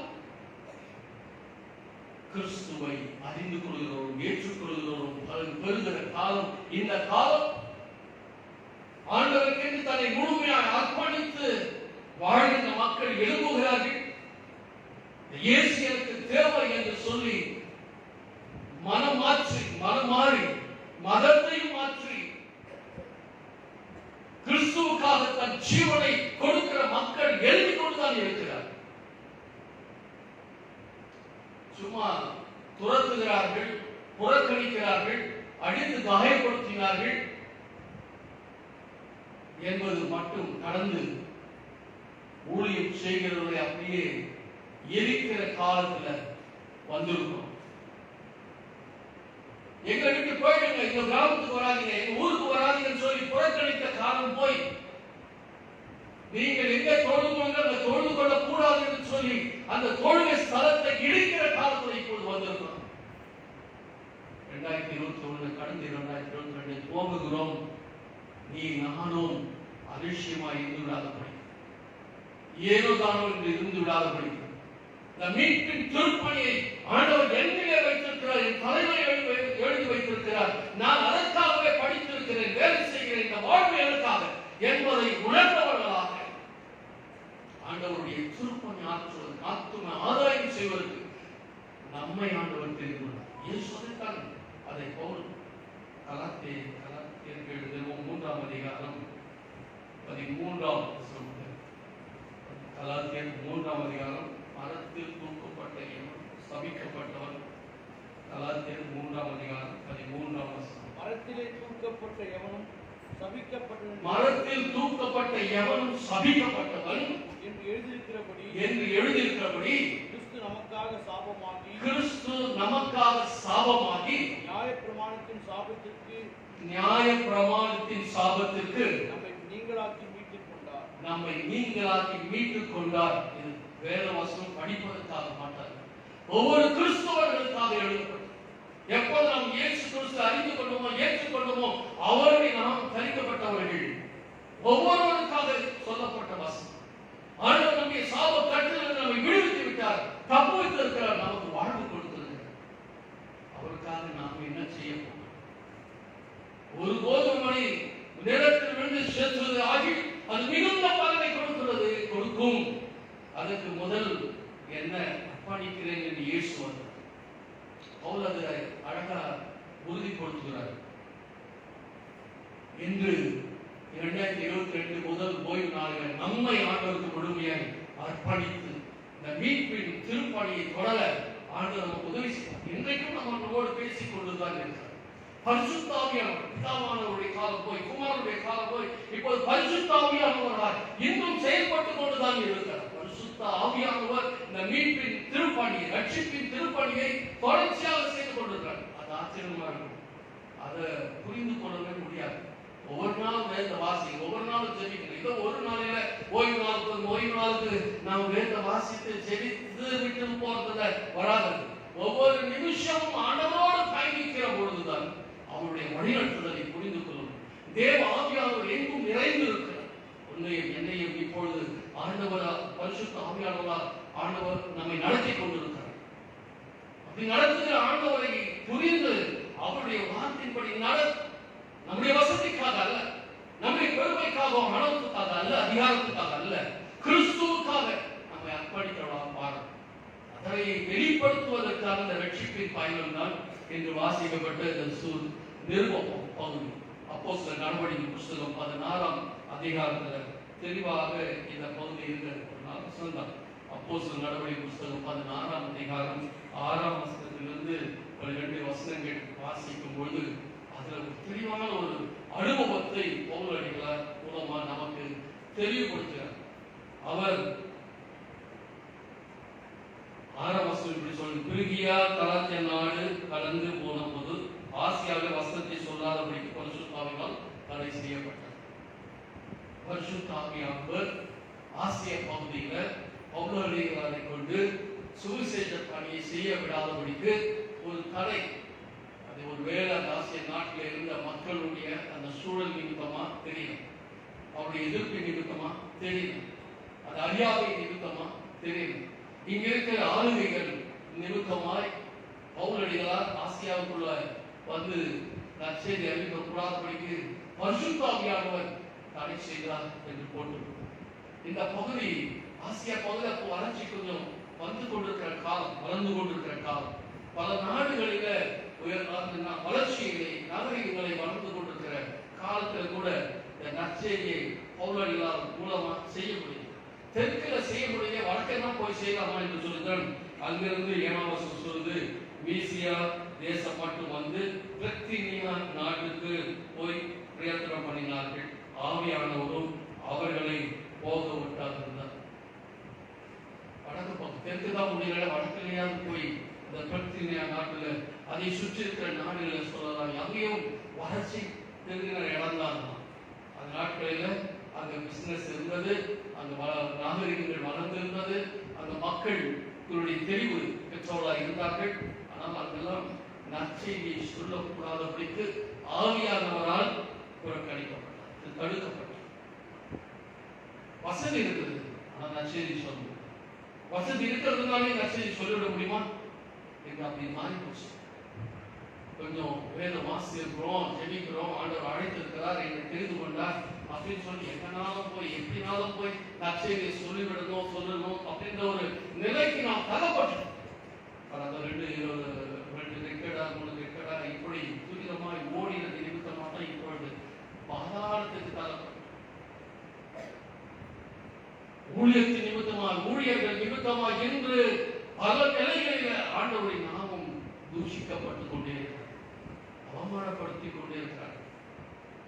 ஒவ்வொரு விசுவாசி நிமித்தமாக, ஊழியர்கள் நிமித்தமாக, போதகர் நிமித்தமாக, தலைமை பொறுப்பில் இருக்கிற நிமித்தமாக ஒவ்வொரு காலகட்டத்தில் இப்படிதான் வழி தவறி மக்களை திசை திருப்பிக் கொண்டிருக்கிற காலத்துக்கு தள்ளப்பட்டு ஆண்டவரால் நடத்தப்படாத காரியங்கள், ஆண்டவரால் தடுக்கப்படுகிற காரியங்கள் இப்ப இது உணராமலேயே போனதுனால்தான் பவுலடிகளை ஆசியாவில் ஒழிப்பதற்கு வந்துடும் செய்யலாமே, ஆவியானவரை கொஞ்சம் பொறுத்துங்க நான் போறேன் அப்படி போக முடியல. ஆவியானவர் கீழ்ப்படிங்க. அது பத்தினியா நாடு ஈராக்கு அந்த தேசங்களை நாடுகளை குறித்து பகுதி தான் இந்த பிரித்தானியா நாட்டு பகுதி. அது வழங்கி இருக்கிற நாடுகளிலும் அந்த நாட்களில் நற்செய்தி சொல்லக்கூடாதபடிக்கு தடுக்கப்பட்டது. அதனால என்ன நடந்தது, கொஞ்சம் தாமதமாயிருக்கும். கொஞ்ச நாள் தன்னுடைய பணியை செய்ய முடியாதபடிக்கு ஊழியத்தின் பாதையில ஒரு ஸ்டாக்னேட் ஏற்பட்டு ஒரு தடை இருந்தது. சோர்ந்து போகல, தொடர்ந்து ஆண்டவர்களை காத்திருந்திருப்பார். அதனால அவருடைய பயணங்கள் இப்பொழுது மேற்கு பக்கமாக திரும்பி ஐரோப்பிய நாடுகள் பக்கமாக திரும்பி இப்பொழுது ஐரோப்பிய நாட்டுக்கு போகும்படியான ஒரு அழைப்பு அவருக்கு வருகிறது. அதுதான் 8ஆம் வசனம் 9ஆம் வசனம். அது திருப்பி 9ஆம் வசனத்தை அவர் துறவா அந்த தரிசனத்தில் தங்கிட்டார். இப்போது 9-10 வாசித்தால் அதுதான் ஐரோப்பிய பகுதியில சென்று ஊழியம் செய்வதற்கான ஒரு அழைப்பு அவருக்கு சொப்பனத்தின் மூலமாக கிடைக்கும், தரிசனத்தின் மூலமாக கிடைக்கும். அவர் மக்கதோனியா நாட்டிலிருந்து மக்கள் வந்து தன்னை அழைப்பது போல தங்களிடத்தில் ஊழியம் செய்ய வாங்க சொல்லி அழைக்கிறது போல தேவ ஆவியினால் நடத்தப்படுகிற ஒரு அனுபவம். இது எதிர்த்தாலும் அனுபவிக்க முடியாது. அவரோடு பயணிக்கிறவர்களுக்கு அனுபவிக்கிற ஒரு அனுபவம். இப்பொழுது அந்த பயணத்தை மேற்கொள்வதற்கு தன்னை இணைத்துக் கொள்கிறார். மக்கதோனியா நாட்டில் போய் அவர் நற்செய்தியை சொல்லுகிறார். இதை சொல்லி செய்ததுக்கு நிமித்தமா என்ன நடந்தது ஒரு காரியம் சொல்லி முடிக்கிற செய்தி. எருசலேம்ல நற்செய்தி அறிவிப்பதற்கு எருசலேம் தேவாலயத்தில் எருசலேம்ல ஆண்டவருடைய நாமத்தை மகிமைப்படுத்துவதற்கான ஊழியர்கள் பெறுவதற்கு மக்கதோனியா மக்கள் தான் உதவிக்காரர்களை நீட்டினார். பல நெருக்கங்கள் இருக்கிறது, எதிர்ப்புகள் இருக்கிறது, போராட்டங்கள் இருந்தது, இல்லாமை இருந்தது, இயலாமைகள் இருந்த காலம் அந்த காலம். அப்படிப்பட்ட காலத்துல ஆண்டவராகிய தேவன் பவுலை தன்னோடு அவர் அந்த இந்த பகுதிக்கு மக்கதோனியா பகுதிக்கு ஊழியத்துக்கு கொண்டு போகிறார். அப்பொழுது அவரோடு இணைந்து பவுல் போனாங்க, சீலா கூட போனாங்க, தீமோத்தேயு போயிருப்பார், லூக்கா போயிருப்பார். இப்படி ஒரு 4-5 பேராய் அவர் போனார்கள் என்று அந்த வசனங்களை படிக்கிறது மூலமா அவர் நாங்கள் எல்லாம் அந்த பயணத்தை தொடர்ந்தோம் என்று சொல்கிறார். இந்த எனக்கு தெற்கே ஆசியாவுக்கு போறதுக்கு வழி அமையில மேற்கு இந்த துரோக பட்டணத்துக்கு போகிறதுக்கோ எனக்கு வழியில ஆண்டவர் வழிநடத்துதல் இல்லை. ஆனால் மக்கதோனியா போகிறோம், நாங்கள் எல்லோரும் புறப்பட்டு போகிறோம் என்கிறார். அங்க இவர்கள் எல்லோரும் அவரோடு இணைந்து செயல்பட்டது நிமித்தம் ஒருமனப்பட்டு அவர்கள் இணைந்து இந்த திருப்பணி ஆட்சியது நிமித்தமாக மக்கதோனியாவுக்கு ஒரு எழுப்புதல் வந்தது. அவர்களால ஒரு வசனத்தை மட்டும் வாசிக்க முடியும். 2 கொரிந்தியர் புத்தகத்தில் 8ஆம் அதிகாரம் 9 2 கொரிந்தியர் புத்தகம் 8ஆம் அதிகாரம் முதல் 2 வசனங்களை வாசித்தால், சகோதரரே மக்கதோனியா நாட்டு சபையிற்கு தேவன் அளித்த கிருபையை உங்களுக்கு அறிவிக்கிறோம். அவர்கள் மிகுந்த உபத்திரவத்தின் மத்தியில் சோதிக்கப்படுகையில் கொடிய தரித்திரம் உண்டாயிருந்தும் தங்கள் பரிபூர்ண சந்தோஷத்தினால் மிகுந்த உதாரத்துமாய் கொடுத்தார்கள். அவர்களுடைய ஆதரவில்தான் சிறப்பான திருப்பாணி தொடர்ந்து செய்வதற்கு பவுல் ஊக்கமளித்தார், உற்சாகம் அளித்தார். ரட்சிப்பின் பணி தொடர் பயணம் போல இன்று நமக்கு அந்த பணியை இந்த 2022ஆம் ஆண்டு துவக்கத்தில் ஆண்டு நமக்கு கொடுக்கிறார். நம்முடைய சபை கட்டி எழுப்பணும், இன்னும் கிராம சபைகளை கட்டி எழுப்பணும். நம்ம இங்கிருந்து நற்செய்தியாளர்களாய் நாம் இங்கிருந்து புறப்பட்டு போகணும். இந்த எதிர்பார்ப்போடு தான் 2021ஆம் ஆண்டை கடந்த 22ஆம் ஆண்டை துவக்க ஆண்டவர் நமக்கு உதவி செய்திருக்கிறார். இந்த ஆண்டு துவக்கத்தில் நான் ஆண்டவருக்கு என்ன செய்ய போகிறேன், என்னை மீட்டெடுத்து என்னை மகிழ்ச்சியாக சுகப்படுத்தினார், வாழ்வழித்த என்னை வழிநடத்தி வருகிற ஆண்டவருக்காக என்னை அர்ப்பணிக்க கொண்டு வர முடியுமா? எங்களை நேசிக்கிறதால் நன்றி தரப்படு. இந்த மீட்பின் திருப்பணிதான் வெளிப்பாடுகளை பல உதாரணத்தோடு இன்று சிந்திக்க முடியாது எங்களுக்கு கொடுத்த இந்த நேரத்துக்கு சொல்றோம். இம்மட்டும் எங்களை நடத்துங்க. நீ வரப்போகிறது உண்மை. வரப்போகிற பொழுது உண்மை போலவே நாங்களும் மாறி நீங்கள் எப்படி வெளிப்பட்டீரோ அப்படியே நாங்களும் உண்மை போல வெளிப்பாடு. உண்மை சந்திக்கிறதுக்கு வெறும் கையோடு இல்லை, ஆத்துமாக்களோடு. உண்மை சந்திக்கும் போது குறைவுள்ளவர்களாக இல்லை, நிறைவுள்ளவர்களாக சந்திக்கும். வருடத்தின் துவக்கத்தில் எங்களை அர்ப்பணிக்கும், ஒப்புக் கொடுக்கும். தொடர்ந்து உங்களுடைய திருப்பணி ஆற்றுவதற்கு எங்களை அர்ப்பணிக்க எங்களை கொடுக்கும். தொடர்ந்து உடைய பிள்ளைகளோடு பேசுங்க. இயேசுவின் நாமத்தில் ஆற்றுவீர்கள் நல்ல பிதாவே. ஆமென்.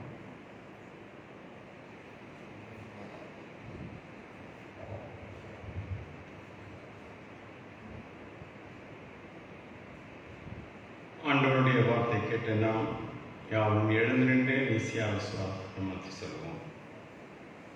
வானத்தையும் பூமியையும் காணப்படத்துமான எல்லாவற்றையும் படைத்து சர்வவல்லமையுள்ள ஒரே தேவனை விசுவாசிக்கிறேன். ஒரே கர்த்தருமாய் தேவன் ஒரே பேரன்புமாய் இருக்கிற இயேசு கிறிஸ்துவை விசுவாசிக்கிறேன். அவர் சகல உலகப்பட்டவர், தெய்வத்தில் தெய்வமானவர், ஜோதியில் ஜோதியானவர், வேதியில் வேதியரானவர், உண்டாக்கப்படாமல் ஜெயிக்கப்பட்டவர், பிதாவுடைய ஒரே தன்மையுடையவர், சகலத்தை உண்டாக்கினவர், மனிதராகிய நமக்காகவும் நமக்கு ரட்சிப்பு உண்டாகும், பரமண்டத்திலிருந்து இறங்கி பரிசுத்தாவினாலே கன்னிமரித்த அவதரித்து மனிதனானார். நமக்காக பொந்தி பிலாத்தின் காலத்தில் சிலுவையில் அறையில் பாடுபட்டு அடக்கம் பண்ணப்பட்டார். வேத வாக்கின்படி 3 நாள் உயிர்த்தெழுந்தார். பரமண்டத்துக்கு எதிரே பிதாவால் வாசலிட்டிருக்கிறார். உயிருள்ளவரை மரித்தவர் நியாயத்திற்கு மகிமையோடு திரும்ப வருவார். அவருடைய ராஜ்யத்திற்கு முடிவில்லை. கர்த்தருமாய் ஜீவனை கொடுக்கிறவருமாய் பிதாவோடும் குமாரனோடும் தோத்தரிக்கப்படுகிறவருமாய் தீர்க்கதரிசிகள் மூலமாய் உடைத்தருமாய் பரிசாக விசுவாசிக்கிறேன். ஒரே பரிசுத்தமான விசுவாசிக்கிறேன். பாவம் மன்னிப்புக்கு அடைக்கிறேன். மருத்துவ உயிர்த்தெழுதலும் மகிமைக்குரிய ஜீவனோடு காத்துகிறேன். ஆமென். சபையார் உட்கார்ந்து கேட்டுக்கொள்கிறேன். திருச்சபைக்குரிய அறிவிப்பு செய்யலாம்.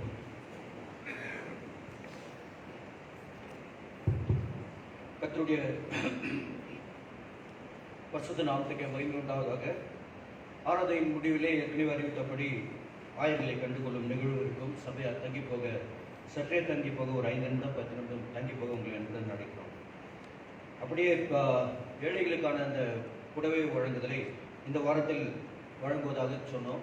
இந்த வாரம் சற்றே தாமதமாகிறது. அடுத்த வாரம் கண்டிப்பாக அதை வழங்குவோம் என்று நாங்கள் அறிவிக்கிறோம்.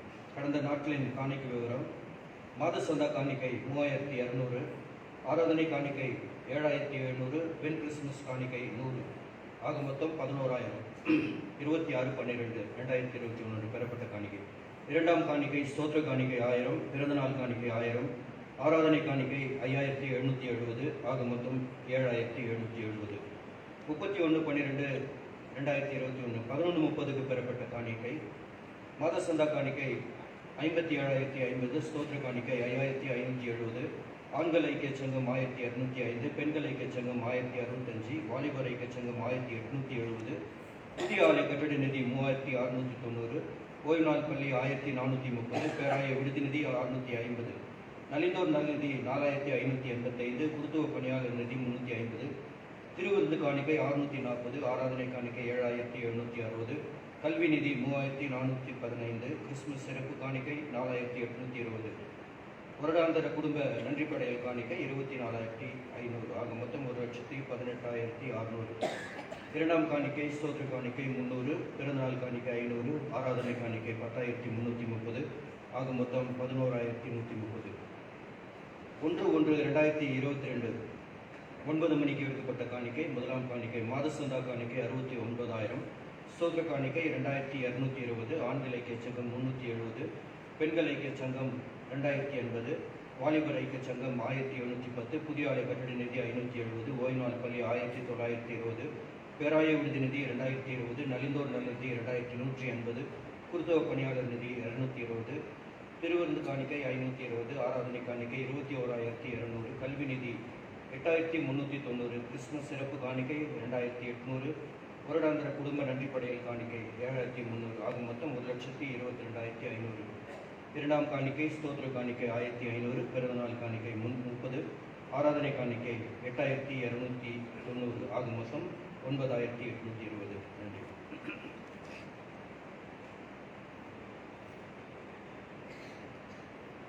நாம் யாரும் எழுந்து நின்று கிறிஸ்தவ கீர்த்தனையில் 170வது கீர்த்தனை. என் உள்ளம் கவரும் நீர் மறித்த இன்ப குருசனை நம்ம பாடலாம். அப்போது இரண்டாவது காணிக்கை எடுக்கும்.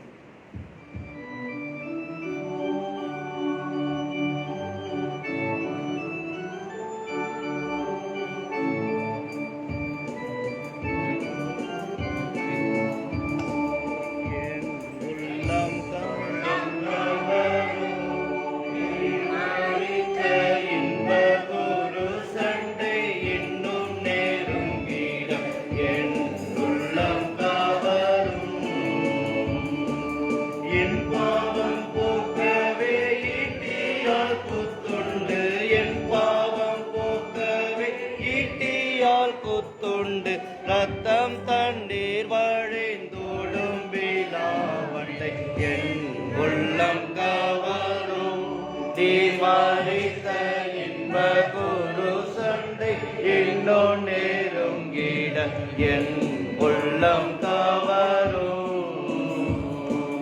உந்தன் மகா இன்ப சத்தம் நான் கேட்டவன் உமதாச்சரிய அன்பை உணர்ந்தவன் உந்தன் மகா இன்ப சத்தம் நான் கேட்டவன் உமதாச்சரிய அன்பை உணர்ந்தவன் எந்த நான் உம்மை சேர்ந்தவனாயினும் எந்த நான் உம்மை சேர்ந்தவனாயினும் இன்னும் நெருங்கி நானும் மண்டை சேர்ந்திட என் உள்ளம் கவரும் நீ மறித்த இன்ப குரு சண்டை இன்னும் நெருங்கிட என் உள்ளம் கவரும்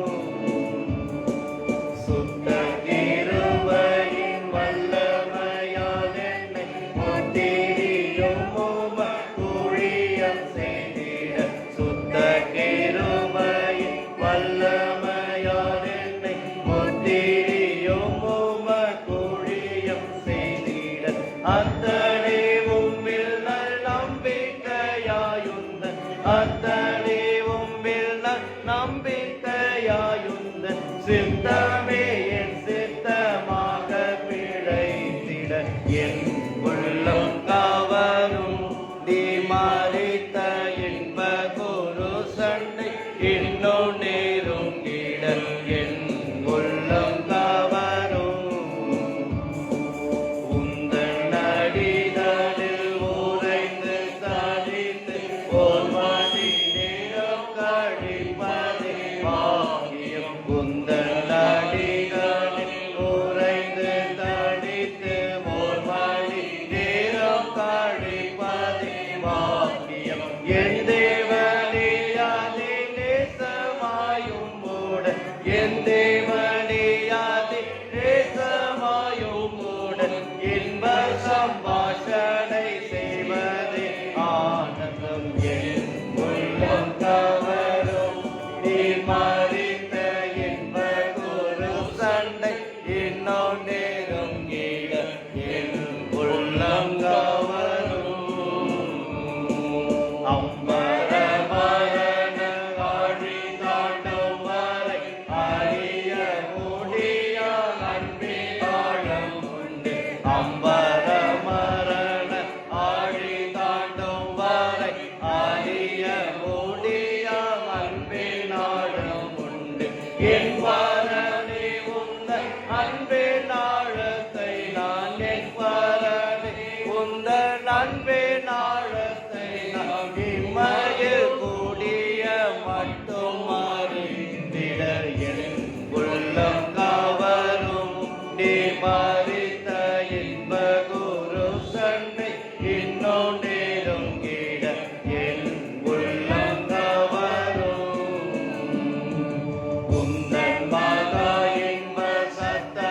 நான் கேட்டவன் உமதாச்சரிய அன்பை உணர்ந்தவன் உந்தன் மகா இன்ப சத்தம் நான் கேட்டவன் உமதாச்சரிய அன்பை உணர்ந்தவன் எந்த நான் உம்மை சேர்ந்தவனாயினும் எந்த நான் உம்மை சேர்ந்தவனாயினும் இன்னும் நெருங்கி நானும் மண்டை சேர்ந்திட என் உள்ளம் கவரும் நீ மறித்த இன்ப குரு சண்டை இன்னும் நெருங்கிட என் உள்ளம் கவரும் சுத்த கிருபையின் வல்லமையால் என்னை முன்னிலையும் ஊழியம் செய்திட சுத்த கிருபையின் வல்லமையால் என்னை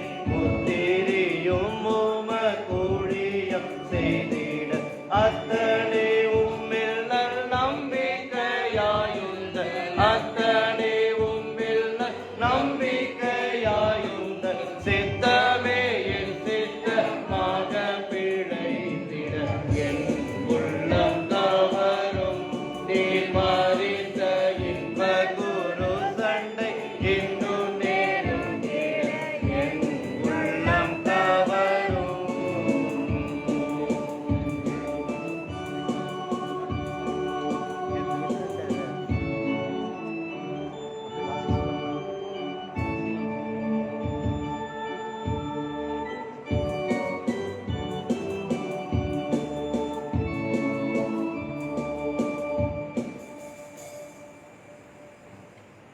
சபையார் உட்கார்படி கேட்டு ஜெபம் செய்வோம். பரிசுத்த பிதாவே, உமது கிருபாசன தண்டில் பிரவேசிக்க புதிய ஜீவமான மார்க்கத்தை உமது அருமையான குமாரின் ரத்தத்தினால் எங்களுக்கு கொண்டு பண்ணினீரே. நாங்கள் அபாத்திரராயினும் அதன் மூலமாக உம்மண்டை வருகிறோம். எங்களையும் இந்த காணிக்கைகளையும் உம்முடைய நாம மகிமைக்காக அங்கீகரித்து உபயோகிக்கும்படியாக தாழ்மையோடு வேண்டிக் கொள்கிறோம். வானத்திலும் பூமியிலும் உள்ளவைகளெல்லாம் உம்முடையவைகள் உமது கரத்திலே வாங்கி உமக்கு கொடுக்கிறோம். ஆமென். தொடர்ந்து ஜெப நிலையில் இருப்போம். என்னோட இணைந்து செபியுங்க. இயேசுவே, உத்தம பிரதான ஆசாரியரே, நீரும் சிஷ்யர் மத்தியில் பிரசனமாயிருந்தது போலவே எங்கள் மத்தியிலும் பிரசனமாகி அப்பத்தை பிட்டு வெளிப்படுத்தருளும். நீரே பிதாவோடும் பரிசுத்த ஆவியோடும் சதா காலமும் ஒரே கடவுளாக ஜீவித்த அரசருகிறேன். ஆமென். ஆண்டவர் உங்களோடு கூட இருப்பாராக. அவர் தமது ஆவியோட கூட இருப்பாராக. உங்கள் இருதயத்தை உயர்த்துங்கள். எனது இதயத்தை கத்தெடுத்து உயர்த்துகிறோம். நம்முடைய ஆண்டவராகிய கடவுளுக்கு ஸ்தோத்திரம் செலுத்த கடவோம். அப்படி செய்வது தகுதியும் நீதியுமாயிருக்கிறது. ஆண்டவரே, பரிசுத்த பிதாவே, சர்வவல்லமையுள்ள நித்திய கடவுளே, நாங்கள் காலத்தும் எவ்விடத்தில் உமக்கு ஸ்தோத்திரம் செலுத்துகிறது. தகுதியும் நீதியும் எங்களுக்கு விசேஷ கடமையாய் இருக்கிறது. உமது குமாரனும் எங்கள் ஆண்டவருமாகிய இயேசு கிறிஸ்துவின் மூலமாக நீர் வானத்தையும் பூமியையும் அவையில் உள்ள எல்லாவற்றையும் சிருஷ்டித்து மனிதரையும் உமது சாயலாக உண்டாக்கினேன். அவன் பாவத்தில் விழுந்தபோது புது சிருஷ்டியின் பலனாக அவனை நீர் மீட்டுக் கொண்டீர். தூதரோடும் பிரதான தூதரோடும் பரம சபை அனைத்தோடும் புகழ்ந்து மேன்மைப்படுத்தி சேனைகளின் கர்த்தராகிய தேவனை பரிசுத்தர் பரிசுத்தர் பரிசுத்தர் வானமும் பூமியில் மகிமை நிறைந்திருக்கின்றன. உன்னதமானவராகிய தேவனுக்கு மகிமுண்டாவதாக என்று இடையிடமுள்ள ஸ்தோத்தரிக்கிறோம். கர்த்தரின் நாமத்தினாலே வந்தரும் வருகிறோம். ஸ்தோத்தரிக்கப்பட்டவர் உன்னதத்திலே ஓசன்னா. ஆம் பிதாவே, நீர் பரிசுத்தர், ஸ்தோத்திரிக்கப்பட்டவர். தேவனின் மனித ஊக்கம் அன்பு கூர்ந்த போது ஒரே பேரான குமாரனாக இயேசு கிறிஸ்துவின் தன்மையை தரித்துக் கொள்ளவும் சிலுவையில் மரித்தவர்களை மீட்டுக் கொள்ளவும் அவரை தந்தருளினேன். அவர் சிலுவையில் தாமே ஏக பலியாக ஒப்பு கொடுத்து சர்வலோகத்தின் பாவங்களை நிவர்த்தி செய்வதற்கு நிறைவு பூர்ண போதமான பலியும் காணிக்கை பரிகாரத்தை செலுத்தினதும் அல்லாமல் தமது அருமையான மரணத்தை என்றென்றைக்கும் நினைப்படும் ஞாபகத்தை நியமித்து தாம் திரும்ப வருவதும் நாங்கள் இதை அனுசரித்து வரும்படி தமது பரிசுத்த சுவிசேஷத்தில் கட்டளையிட்டு அருளினாரே. அவர் தாம் காட்டி கொடுக்கப்பட்ட அந்த ராத்திரிலே அப்பத்தை எடுத்து ஸ்தோத்திரம் பண்ணி அதை பிட்டு சீஷரிடத்துல கொடுத்து, நீங்கள் எல்லோரும் இதை வாங்கி புசியுங்கள், இது உங்களுக்காக பிற்கப்படுகிற என்னுடைய சரீரம், என்னை நினைவு கூறும்படி இப்படி செய்யுங்கள் என்றார். அப்படியே அவர் போஜனம் பண்ணின பின்பு பாத்திரத்தையும் எடுத்து ஸ்தோத்திரம் பண்ணி அது சீஷரிடத்துல கொடுத்து, நீங்கள் எல்லோரும் இதனை பானம் பண்ணுங்கள், இது பாவ மன்னிப்பு உண்டாகும்படி உங்களுக்காகவும் அநேகருக்காக சித்தப்படுகிற புது உடன்படிக்கைக்குரிய என்னுடைய இதை பானம் பண்ணும் பொழுதெல்லாம் என்னை நினைவு கூறும்படி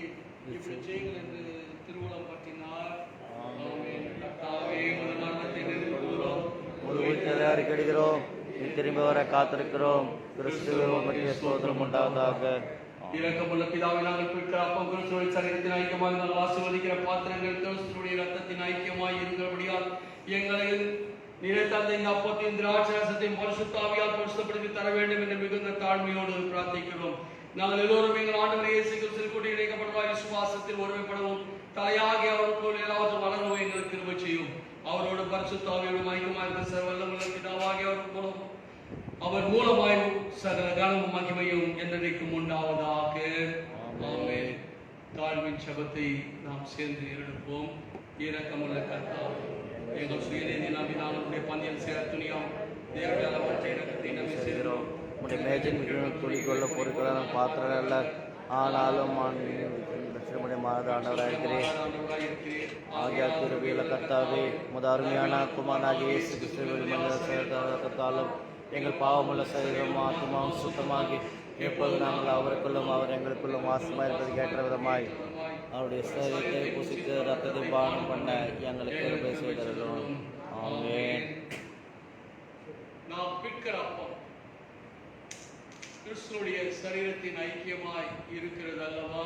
உலகத்தின் பாவத்தை சுமந்து தேவாட்டுக்குட்டியை எங்களுக்கு இறங்கும். உலகத்தின் பாவத்தை சுமந்து தேவாட்டுக்குட்டியை எங்களுக்கு இறங்கும். உலகத்தின் பாவத்தை சுமந்து தேவாட்டுக்குட்டியை சமாதானத்தை தாரும்.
கடவுளுடையவைகள் கடவுளை உடையவர்களுக்கு இந்த பங்கில் பங்கு கொள்ளும்படி ஆயத்தமானவர்கள் முன்னே வரும்படி அன்போடு கேட்டுக்கொள்கிறேன். கடந்த நாளில் நீங்கள் செய்தது போல செய்யுங்க. இங்கே வந்து ரஷ் பண்ணாதீங்க. ரெண்டு பக்கமும் வாங்க. இந்த பக்கம் இருக்கிறவங்க இந்த பக்கம் வாங்க, இந்த பக்கம் இருக்கிறவங்க இந்த பக்கம் வாங்க. வரிசையாக வந்து நீங்கள் இந்த பந்தியில் பங்கு கொள்ளும்படி அன்போடு கேட்டுக்கொள்கிறேன். இந்த பக்கம் வரவர்கள் நீங்கள் நடுப்பகுதியிலிருந்து இந்த பக்கம் முழங்கால் படைக்கலாம். அதனால் இந்த பக்கம் இருக்கிறவங்க வரிசையில் வருகிறவர்கள் இந்த பக்கம் சரி.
முன்னே வர முடியாதவர்கள் யாராவது பின்னாடி இருந்தீங்கன்னா ஒரு கரங்களை உயர்த்தி பிடிக்க.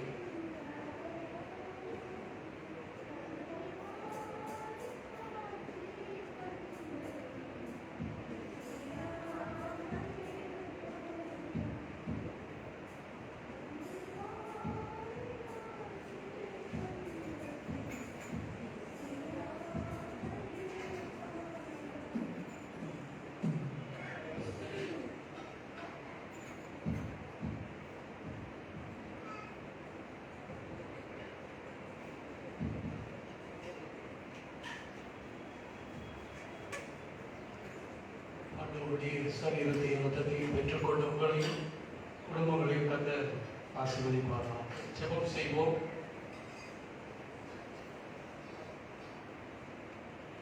சர்வ வல்லமையுள்ள கடவுளே, பரமபிதாவே, உமது நேசகுமாரனும் என் ஆண்டவராகிய இயேசு கிறிஸ்துவோடு எங்களை உமது பிள்ளைகளாக ஏற்றுக்கொண்டு அவருடைய விலைமதியாத திருச்சரை ரத்தமாகிய ஞான ஆகாரத்தால் எங்களை போஷித்தீர். அதற்காக உமக்கு ஸ்தோத்திரம்.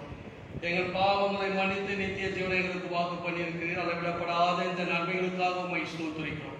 சரீரமும் ஆத்மாகிய எங்களை பரிசுத்தம் ஜீவனுள்ள வழியாக உமக்கு ஒப்புக் கொடுக்கிறோம். இதுவே நாங்கள் செய்யத்தக்க ஆத்மீக ஆராதனை.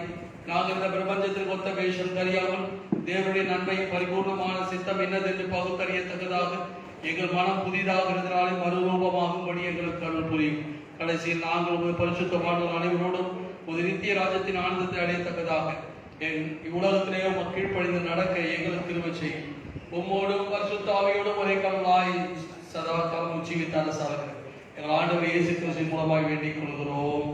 ஆமென். எங்கள் தேவனுக்கு துதியும் மகிமையும் ஞானமும் சோத்திரமும் கனமும் வல்லமையும் பலமும் சதா காலங்களிலும் உண்டாவதாக. ஆமென். நாம் யாரும் எழுந்து நின்று கர்த்தருடைய ஜெபத்தை சேர்ந்து சொல்லலாம். பரமண்டலங்களில் இருக்க எங்கள் பிதாவே, நாமம் ராஜ்யம் வருவதாக. சித்தம் பரமண்டலங்களிலே செய்யப்படுவது போல பூமியிலும் செய்யப்படுவதாக.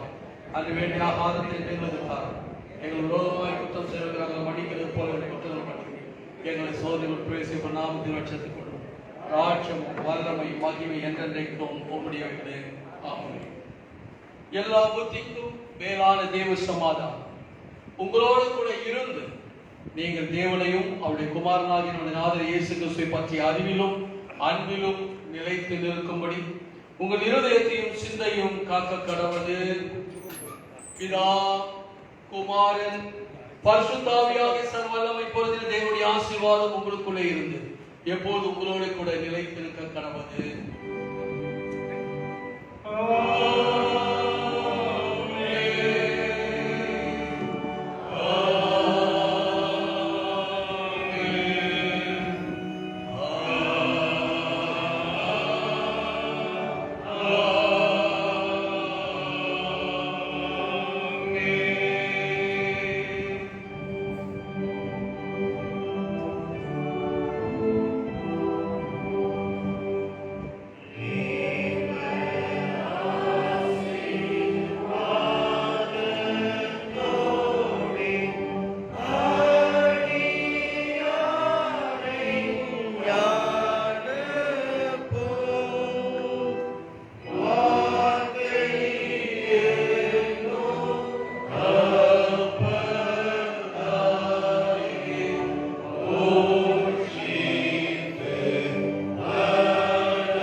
சமாதானத்துடன் போய் வர கடவோம். கர்த்தருடைய நாமத்தில் ஆமென். God bless you.